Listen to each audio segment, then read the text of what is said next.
Assalamualaikum warahmatullahi wabarakatuh. Ngomongin Jokowi kasihan loh sebenarnya Jokowi itu, dihajar dengan brutal ya oleh civil society ya.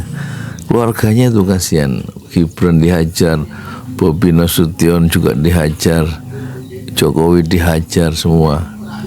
Ya habis gimana mereka berbuat semau-maunya juga.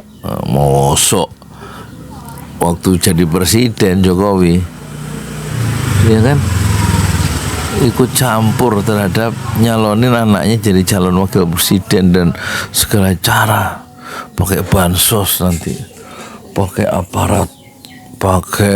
aparatur desa abdesi dukung, pakai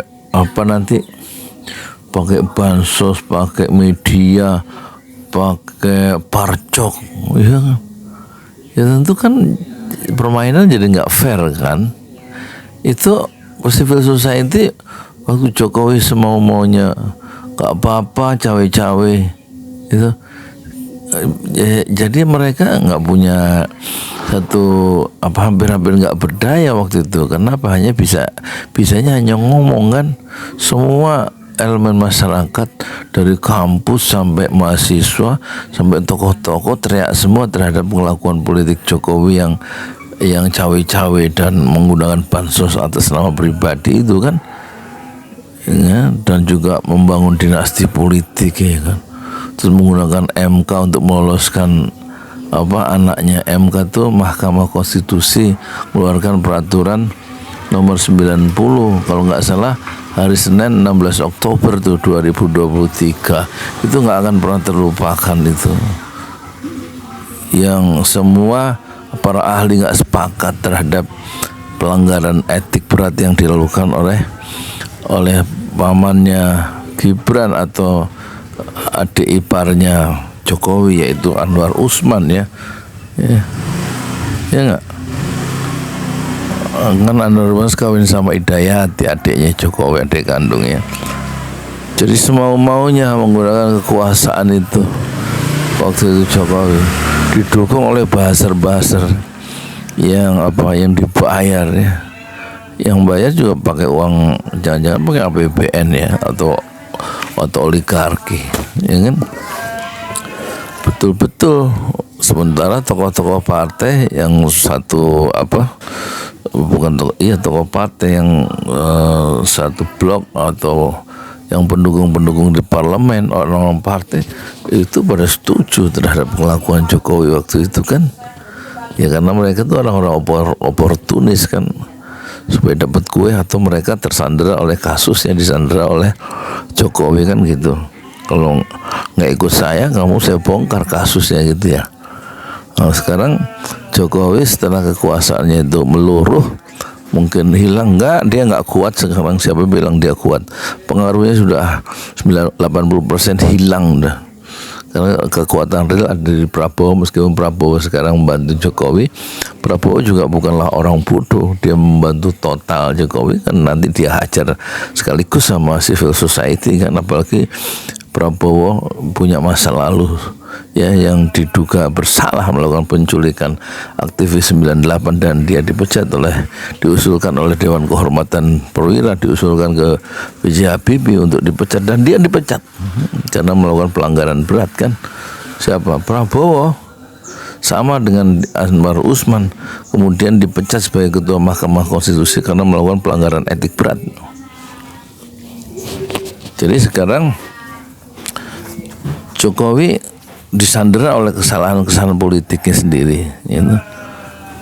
Anwar Usman ya nggak bisa apa-apa, dia sekarang disandera oleh kasus yang dia bikin sendiri, yaitu peraturan nomor 90 16 Oktober hari Senin tahun 2023 soal merubah peraturan itu, yang nggak, kata Ferry Amsari, itu nggak pernah disidangkan. Itu perubahan klausul yang memungkinkan orang itu menjadi umur 36 bisa jadi calon wakil presiden karena ada tambahan sepanjang sudah menjabat pejabat yang dipilih oleh oleh official election, oleh pemilihan langsung, oleh pemilihan resmi gitu ya. Sehingga Gibran meskipun umurnya kurang dari 40 bisa calonkan diri sebagai calon wakil presiden dan didaftarkan ke KPU. Itu karena trik dan tipuan dari Anwar Usman, dan menurut Ferry Amsari itu nggak pernah disidangkan dalam sidang Mahkamah Konstitusi, langsung ditetapkan, kata Ferry Amsari. Waktu ditanya apakah bisa dipertanggungjawabkan ucapan itu, Ferry Amsari, bisa saya pertanggungjawabkan di dunia dan di akhirat. Jadi memang ada ini kelicikan di dalam diri Mahkamah Konstitusi dalam hal ini Anwar Usman ya. Pantas dia dipecat oleh Dewan Mahkamah Kehormatan Mahkamah Konstitusi kan. Pecat jadi ketua, kalau nggak melakukan pelanggaran berat nggak dipecat ya. Nah, sekarang Jokowi menerima satu pukulan-pukulan yang bertubi-tubi ya, yang menurut bahasa dia dihina sehina-hinanya, direndahkan sendah-rendahnya ya. Kelakuan dia sendiri, ada aksi ada reaksi ya. Sementara Prabowo juga nggak, meskipun dia pernah ngomong hidup Jokowi, dia nggak terlalu bodoh juga. Itu hanya jargonistik aja, bahwa dia mendukung Jokowi pada level level media massa, untuk konsumsi media massa. Tetapi diam-diam Prabowo menaruh orang-orangnya untuk menggusur pengaruh Jokowi dan melakukan semacam mutasi-mutasi di kalangan militer, di kalangan TNI dan Polri ya, semuanya untuk dalam rangka mempreteli kekuasaan Jokowi yang masih tersisa. Bentar lagi juga nanti orang-orang Jokowi di kabinet itu digusur satu-satu ya. Karena Prabowo juga dengan usianya yang sudah senja 73 tahun, dia ingin mewariskan legacy kan, nggak mau menjadi bonekanya Jokowi juga.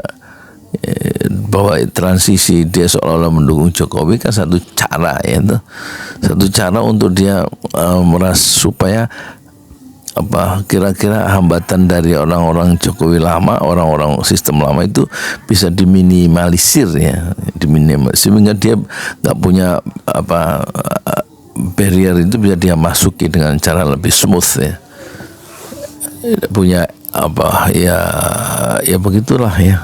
Lama-lama Prabowo Prabowo jauh lebih pintar dari Jokowi, itu jelas ya. Dari segi kapasitas intelektualnya, dari segi intellectualism, cadangan intelektual di kepalanya, karena dia lebih banyak membaca. Kalau Jokowi kan membaca komik, kalau Prabowo membaca buku ya. Dulu waktu Amin Rais masih muda dan Prabowo masih muda, masih di Magelang, mereka suka tukar-tukaran dalam pertandingan dan diskusi. Itu Amin Rais muda waktu itu heran, ada tentara katanya. Prabowo waktu di dalam ranselnya itu ternyata buku-buku ekonomi. Itu zaman Prabowo masih umur 20-an kan, waktu masih jadi taruna di Akmil, Akademi Militer Magelang. Jadi kita tidak begitu ragu terhadap Prabowo soal kapasitas intelektualnya, itu jauh melampaui Jokowi. Jokowi sendiri pernah bilang bahwa dia tidak pernah baca buku dan bacaan dia adalah komik Shinchan. Tentu komik Shinchan, komik yang sedikit-sedikit porno dan penuh dengan candaan itu kan nggak ada gagasan kebangsaan, nggak ada ide di situ, kecuali semata-mata hiburan yang bisa masuk dan dipasarkan seluruh dunia, tetapi tidak ada gagasan-gagasan besar, tidak ada visi, tidak ada misi dalam kontennya, dalam isi dari komik itu. Kalau Prabowo, dia memiliki kakek salah seorang pendiri bangsa ini, anggota BPUPKI kan, sama dengan kakeknya Anies Baswedan itu, Margono Joyadikusumo kan. Ya enggak? Jadi punya nasab politik yang lebih jelas itu Prabowo dibanding Jokowi. Jelas dia akan memiliki jalan sendiri, jalan sejarahnya sendiri, dan dia akan meninggalkan Jokowi di dalam kegelapan sejarah politik Indonesia modern. Simpulannya, meskipun analisanya ini dangkal, Prabowo jauh lebih dahsyat dibanding Jokowi. Saya Yudi Pramuko. tukang donat dari Parung. Youtuber tertua di semesta Fasbir Sabr Jamila. Bersabarlah dengan kesabaran yang indah. Assalamualaikum warahmatullahi wabarakatuh.